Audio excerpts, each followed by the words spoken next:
Welcome to the You Speak English YouTube channel with Day05. Daily use simple sentences with Tamil meaning. ஒன்று புரியுதா? Do you understand? Use to check if the other person follows what you said. நான் சொல்றது உனக்கு விளங்குதான்னு கேட்கும்போது. இரண்டு மூன்று கவலைப்படாதா. Don't worry. A phrase used to comfort or reassure someone. யாராவது வருத்தமாயிருந்தா அவங்களுக்கு ஆறுதல் சொல்ல இதை பயன்படுத்துங்க.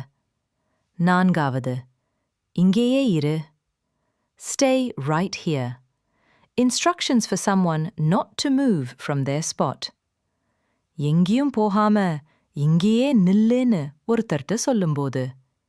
ஐந்தாவது சாப்பிட்டியா? Did you eat? The most common way to greet someone in Tamil culture.